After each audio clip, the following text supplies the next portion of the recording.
나폴레옹은 프리틀란트 전투에서 포병의 압도적 화력으로 러시아군의 저항을 무력화시킨다.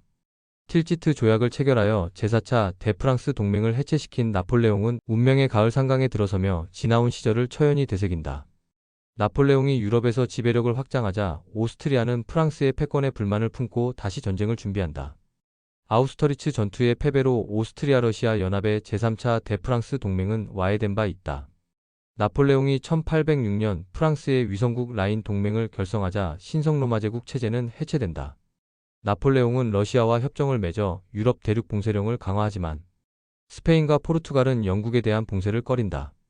프랑스가 포르투갈과 스페인 반란의 여파로 반도 전쟁에 휩쓸리자 오스트리아는 프랑스에 도전할 기회를 엿본다. 스페인 민병대는 프랑스군의 보급로를 끊어 괴롭히는 게릴라 전술을 사용하여 프랑스군에 막대한 피해를 입힌다. 뒤퐁이 지휘하는 프랑스군은 극심한 더위와 보급 부족으로 바일렌 전투에서 참패한다.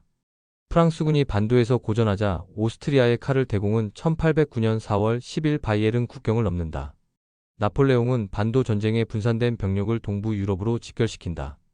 다부의 프랑스군은 공세에 나선 오스트리아군을 4월 22일 에크밀 전투에서 혼란에 빠뜨린다.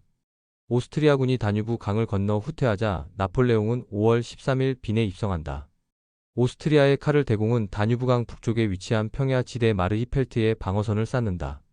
나폴레옹은 제5차 대프랑스 동맹 전쟁을 종결짓기 위해 다뉴브강 건너편의 오스트리아군 섬멸에 나선다. 프랑스군은 범람원 로바우 섬을 중간 거점으로 삼아 여러 다리를 건설한다. 물살이 심해지면서 다리가 안전하지 않자 5월 20일 낮과 밤 내내 쉬지 않고 다뉴브 강을 건넌다. 카를 대공은 프랑스군의 나머지 병력이 오기 전에 공격할 계획을 세운다. 나폴레옹은 오스트리아군을 과소평가하여 주력이 모라비아로 철수한 것으로 오판한다. 마르히펠트 평원 좌측의 아스페른 마을과 우측의 에슬링 마을 사이에 7만 7천 명의 프랑스군을 배치시킨다. 보병 8만 4천 명과 기병 1만 4,250명의 오스트리아군은 21일 오후 1시 공격을 개시한다. 오스트리아군 1군단의 예상치 못한 공세에 아스페른 전초 기지의 프랑스군은 놀라 물러선다. 오후 내내 세 방향에서 본진을 동시에 공략한 오스트리아군은 프랑스군을 압도한다. 오스트리아 사군단과 장기전을 벌인 에슬링 지역의 수비대는 세 차례 연속 공격을 가까스로 막아낸다. 어둠이 찾아오면서 대부분의 전투가 중단되자 양측은 전열을 정비하여 긴장 속의 밤을 보낸다. 장란의 프랑스 군단은 오전 7시 포격을 시작하며 진군을 개시한다.